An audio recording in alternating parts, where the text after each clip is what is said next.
मित्रांनो, स्वाभिमान शोध अस्तित्वाचा या मालिकेच्या आजच्या भागात आज आपण बघणार आहोत. पल्लवी बाप्पाची मूर्ती हातात घेऊन म्हणत असते, माहिती आहे की शांतनू आणि आईंमधला दुरावा कमी होतोय, तर ते मोठ्या आईंना कधीच बघवणार नाही. त्या नक्कीच काहीतरी कारस्थान करतील. आता त्यांचे सर्व डाव मी उधळून लावेल. त्याच्यासमोर तर मला हे सर्व करता नाही येणार, पण त्यांच्या लक्षात न येऊ देता मला आता त्यांना रोखावंच लागेल. त्यासाठी प्लीज मला बळ दे बाप्पा. आई मुलाच्या नात्यातला हा गोड सोहळा अगदी आनंदमय वातावरणात पार पडू देत. तुझी कृपा नेहमी अशीच असू देत. तर इकडे मोठी आई मनामध्ये म्हणत असते की पेपर्स तर रेडी आहेत. चला आता सह्या झाल्या की म्हणजे सगळंच झालं. आदिती आणि प्रभाकर भाऊजींच्या सह्यांचं जाऊ देत, पण शांतनूच्या सह्यांचं काम मात्र आजच झालं पाहिजे. आज कार्यक्रमात तो गडबडीत असेल, तेव्हाच कधीतरी फसवून त्याच्याकडून सही करून घ्यायला हवी. ही संधी मला पुन्हा मिळेल असं वाटत नाही. त्यातच मोठे काका येतात. मोठे काका म्हणत असतात, चल सुपर्णा लवकर, आपल्याला कॉलेजला जायला उशीर होतोय. मोठ्या काकांचा आवाज ऐकून मोठी आई मात्र चांगलीच घाबरते. पटकन कागदपत्र कपाटामध्ये ठेवते, दरवाजा लावते आणि मोठ्या काकांसमोर उभी राहून मोठ्या काकांना म्हणते, खरं तर शांतनू आणि आदितीने कार्यक्रमात एकत्र भाग घेणं मला अजिबात आवडलेलं नाही आहे. मोठे काका म्हणतात की मलाही नाही आवडलं, पण कधी कधी आपला नाईलाज असतो सुपर्णा. मोठी आई म्हणते की अहो, पण शांतनू तयार कसा झाला? त्याला काही कळत नाही का? त्यांनी होकार दिलाच कसा? मोठे काका म्हणतात की खरं तर या प्रश्नाचं उत्तर तुला माहीत असलं पाहिजे. तुला मी वेळोवेळी सांगत आलो की शांतनू विरोधात जाईल असं काही वागू नकोस. आता कार्यक्रमाच्या ठिकाणी आपण समोर आहोत. आदिती आणि शांतनू काय बोलताय ते आपण बघूयात. घडलंच काही वेडंवाकडं झालं तर तिथल्या तिथेच ठरवूयात. मोठी आई मनात म्हणत असते की तिथे जर काही गडबड झाली तर माझ्या पत्त्यावरच पडणार आहे म्हणा. एवढ्यातच विभावरी आणि मेघना तिथे येतात. विभावरी म्हणते की जाऊबाई निघायचं ना आता. मोठी आई म्हणते की अगं बाई, आज तर एकदम लवकर तयार झाला. तेव्हा मेघना म्हणते की मोठी आई, आम्ही तुमचीच वाट बघत होतो. मोठी आई मोठ्या काकांना म्हणते की तुम्ही व्हा पुढे, मी आलेच. ते तिघेही तिथून निघून गेल्यानंतर मोठी आई तिची बॅग घेते, कपाटातून ती तिची पर्स घेते आणि तीही निघते. तर इकडे सर्वजण कॉलेजमध्ये पोहोचलेले असतात. सर्व स्टुडंट देखील तिथे जमा झालेले असतात. स्टाफ देखील असतो. मोठी आई मोठ्या काकांना म्हणते की बघा बघा काय चाललंय ते. हे कॉलेज आपलं, संस्था आपली आणि प्रमुख पाहुणे कोण? ती आदिती. आत्ता तिची आपण वाट बघायची का? मोठे काका म्हणतात की आता सगळंच आपल्या हातात कुठे असतं. कांचन मॅम आहेत ना, त्या कमिटी मेंबर आहेत, त्यामुळे ती सगळंच ठरवते. मोठी आई म्हणते की निदान आपण शांतनूच्या गाडीतून तरी यायला हवं होतं. मोठे काका म्हणतात की तू जरा आता शांत बस, ती आल्यावर बघूयात काय करायचं ते. मोठी आई म्हणते की मी कशी शांत बसू? तेवढ्यातच आदिती मॅम, शांतनू, प्रभाकर सर आणि पल्लवी तिथे येतात. सर्वजण प्रमुख पाहुणे म्हणून आदिती मॅम आणि शांतनूचं स्वागत करत असतात. त्यांच्यासमोर फुलं टाकतात, त्यांना बुके देखील देतात. कांचन मॅडम म्हणतात की आजच्या कार्यक्रमामध्ये तुमचं मनापासून स्वागत. तर मेघना विभावरीला म्हणते की विभाई, किती छान कलर कॉम्बिनेशन झालंय ना दोघांचं. दोघंही अगदी किती छान दिसत आहेत. तेव्हा विभावरी म्हणते की हो, मायलेक तर अगदी शोभूनच दिसताय. वैदेही म्हणते की मॅम, सर, कार्यक्रम सुरू होण्याआधी आम्हाला तुमचे काही फोटोज हवेत मॅगझिनसाठी. कांचन मॅम म्हणतात की येस मॅम, कॉलेजच्या मॅगझिनसाठी काही फोटोज हवेत, सो प्लीज.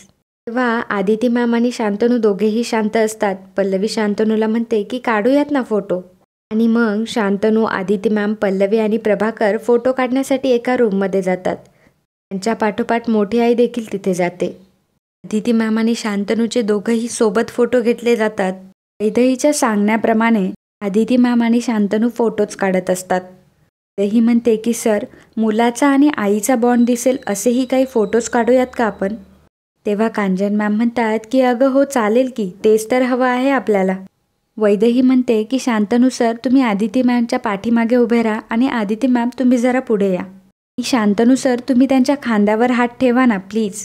तर शांतनू सर्वांच्या म्हणण्याखातर आदितीच्या खांद्यावर हात ठेवतो. त्या प्रकारे शांतनू आदितीच्या जवळ असल्याचे सर्व फोटो शूट होतात. सर्वांना ते बघून खूप आनंद होत असतो. मोठ्या आईचा मात्र चांगलाच जळफळाट होत असतो. नंतर वैदेही सांगते की मॅम प्लीज तुम्ही सरांच्या गालावर हात ठेवा ना. आणि मग आदिती मॅम शांतनूच्या गालावर हात ठेवतात. आदिती मॅमला अगदी भरवून आलेलं असतं आणि शांतनू देखील गहिवरलेला असतो. दोघांचेही खूप छान फोटोज क्लिक होतात. फोटो क्लिक झाल्यावर शांतनूसुद्धा डोळ्यातलं पाणी पुसतो. फोटोग्राफर म्हणतो की मॅडम तुमच्या डोळ्यात पाणी आहे. शांतनू सर आणि तुम्ही बऱ्याच वर्षांनी भेटल्यासारखं वाटतंय. तेव्हा आदिती मॅम म्हणतात की कदाचित हो. आदिती मॅम म्हणतात की सॉरी. वैदेही म्हणते की नाही मॅम, हे नॅचरल वाटतंय. मोठी आई मनात विचार करते की आई मुलाचं जरा जास्तच सुरू आहे. डोळ्यात पाणी काय, गळ्यात हात काय, खूपच नाटकं चालली आहेत या दोघांची. मी तरी तुला हा आनंद मिळवून देणार नाहीये आदिती. तेवढ्यातच एक शिपाई कर्मचारी चहा घेऊन येतो. मोठी आई त्याला बघते आणि त्याच्या पायात पाय घालून त्याला खाली पाडते. त्याच्या हातातला चहा आदिती मॅमच्या साडीवर सांडतो. आदिती मॅम म्हणतात की अरे काय हे, माझी साडी खराब झाली ना. आणि मग साडी पुसण्यासाठी शांतनू आदिती मॅमला रुमाल देतो. मोठी आई लगेच म्हणते की अरे काय रे, तुला दिसत नाही का इथून, चल जा इथून. आणि पुन्हा फोटोशूट कंटिन्यू होतं. तेव्हा फोटोग्राफर म्हणतो की मॅडम साडीवरचा डाग दिसतोय तुमच्या. तेव्हा वैदेही सुचवते की मॅम बसून ट्राय करूयात. आणि सर तुम्ही जरा त्यांच्या जवळ उभे राहा. आणि मग शांतनू आणि आदिती मॅमचे जवळीक असलेले फोटोशूट होतात. पण तरीही आदितीच्या साडीवरचा डाग तो दिसतच असतो. वैदेही डाग न दिसण्यासाठी प्रयत्न करते, पण तरीही ते अशक्य असतं. तेव्हा शांतनू म्हणतो की मी एक सुचवू का. आणि मग आदिती मॅम खुर्चीवर बसलेली असताना शांतनू आदिती मॅमच्या पुढे येऊन बसतो आणि आदिती मॅमच्या पायांवर हात ठेवतो, जेणेकरून साडीचा डागही झाकला जातो. हे बघून आदिती मॅमला पुन्हा गहिवरून येतं आणि सर्वजण एकदम कौतुकाने त्यांच्याकडे बघत असतात. सर्व फोटो छान क्लिक होतात. प्रभाकर सर पल्लवीला म्हणतात की थँक्स पल्लवी, हे सगळं तुझ्यामुळे शक्य झालंय. ही मुवमेंट मी आयुष्यात पहिल्यांदा बघतोय. आदितीच्या आयुष्यातला सगळ्यात आनंदाचा क्षण असेल हा. मग सर्वजण आदिती मॅम आणि शांतनूचे कॅमेरामध्ये फोटोज बघत असतात. शांतनू मात्र बाजूलाच उभा असतो. तेव्हा प्रभाकर सर त्याच्या जवळ जातात. ते शांतनूच्या पाठीवरून हात फिरवतात आणि त्याची पाठही थोपटतात. वैदेही आदिती मॅमला म्हणते की मॅम स्टेजवरून हा डाग चांगला नाही दिसणार. माझ्याकडे एक एक्स्ट्रा साडी आहे, मी आधी साडी नेसणार होते, ती साडी मी तुम्हाला देऊ.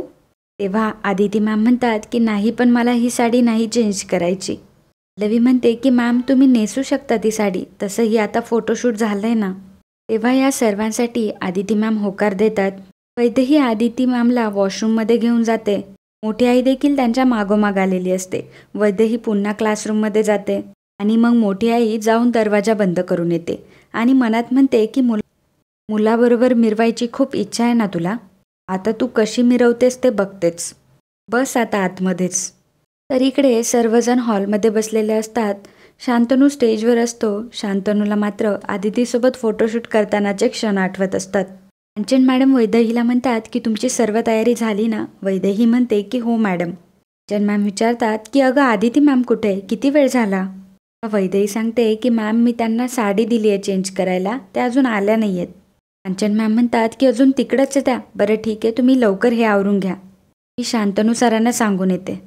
कांचन मॅम शांतनूला म्हणतात की शांतनू सर आदिती मॅम वॉशरूमला मध्ये गेल्यात, त्या अजून आल्या नाही आहेत, कार्यक्रम सुरू करायला हवाय, उशीर होतोय. शांतनू म्हणतो की नाही तुम्ही काळजी करू नका, त्या येतीलच, वेळेच्या एकदम पक्क्या आहेत, कार्यक्रम अगदी वेळेवर सुरू होईल. कांचन मॅम म्हणतात की ओके सर. इकडे मोठी आई खाली बसून मनात विचार करत असते, आज आदितीला तिचे सगळे नियम मोडावे लागणार आहे. ती आज कुठल्याही परिस्थितीत इथे वेळेत कार्यक्रमाला काही पोहोचणार नाही. मी तर अगदी तशीच व्यवस्था करून आली आहे. इकडे आदिती मॅम वॉशरूममध्ये असतात. त्यांनी साडीही चेंज केलेली असते आणि शांतनूनी दिलेली साडी हातात घेऊन त्या म्हणत असतात की खरं तर ही साडी मला अजिबात चेंज करायची नव्हती, पण आज नाईलाज आहे. आदिती मॅम त्यांचं सर्व आवरून दरवाजाजवळ येतात. त्या दरवाजा उघडायला जातात तर दरवाजा बाहेरून बंद असतो.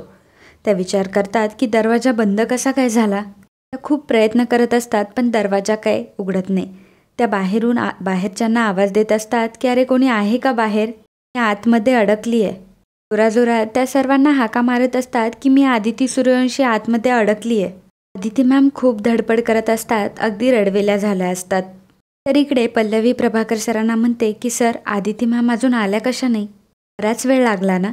प्रभाकर सर म्हणतात की हो, एवढ्या टाईममध्ये तर यायला हव्या होत्या. तेव्हा पल्लवी म्हणते की हो, कदाचित साडीवर डाग आहे ना, ते क्लीन करत असतील. कांचन मॅम म्हणतात की सर अहो आदिती मॅम अजून यायच्या आहेत. वेळ होतोय कार्यक्रमासाठी. तेव्हा पल्लवी म्हणते की हो, आम्ही त्यांचीच वाट बघतोय. तेवढ्यात पल्लवीला एक मेसेज येतो, तो चव्हाण सरांचा असतो. त्यात असतं की शांतनू सरांना खाली पाठवता का 1 मिनिट ऑफिसमध्ये, त्यांच्यासाठी इम्पॉर्टंट कॉल आहे. पल्लवी शांतनूला म्हणते की सर, तुम्हाला चव्हाण सरांनी ऑफिसमध्ये बोलावलंय, तुमच्यासाठी इम्पॉर्टंट कॉल आहे, मला त्यांचा मेसेज आला होता. शांतनू तिथून निघून जातो. तेव्हा मोठी आई मनात विचार करत असते, आज काय तुमच्या आदिती मॅडम येत नाही कार्यक्रमाला. आणि मित्रांनो, आजचा हा भाग इथेच संपतो. पुढील भागात आपल्याला पाहायला मिळणार आहे, मोठी आई ज्यूसमध्ये काहीतरी मिक्स करत असते आणि म्हणते की आई आणि मुलाचा जरा जास्तच सुरू आहे. मोठ्या आईने ज्यूसमध्ये काहीतरी मिक्स करून तो ज्यूसचा ग्लास आदितीपर्यंत पोहोचवलेला असतो. तेही म्हणते की मी आदिती मॅमला विनंती करते, त्यांनी इथे येऊन त्यांचे विचार मांडावेत. आदिती मॅम बोलायला जातात, पण त्यांचा आवाजच निघत नसतो. पल्लवी स्टेजवर जाऊन म्हणते की आदिती मॅमला नीट बोलता येत नाहीये, पण शांतनू सर इथे, ते आदिती मॅमचा आवाज तर होऊ शकतात. तेव्हा भाषण करण्यासाठी शांतनू स्टेजवर येतो. तो म्हणतो की माणसाला पुढचा जन्म असतो की माहीत नाही, पण तो जर मिळाला तर शांतनूची आई म्हणूनच मिळावा. हे ऐकून मात्र सर्वांना खूप गहिवरून आलेलं असतं आणि शांतनू देखील रडत असतो. तर मित्रांनो, असे स्वाभिमान शोध अस्तित्वाचा या मालिकेचे नवनवीन एपिसोड बघण्यासाठी आत्ताच आपल्या चॅनलला सबस्क्राईब करा. मित्रांनो, कालच्या भागामध्ये कमेंट करणारे आपले दर्शक होते पूजा कांबळे, द्राक्षा खेडकर, मुकुंद कुलकर्णी, टीना परांजपे, सुमन धेंडे, आशा नांगरे, आनंद केसवानी, मुकुंद कुलकर्णी, गीता चंदेर, योगेश मेश्रम, नीलम गीते, बीना परांजपे, मुकुंद कुलकर्णी, रेश्मा भगत, रवी कवडे.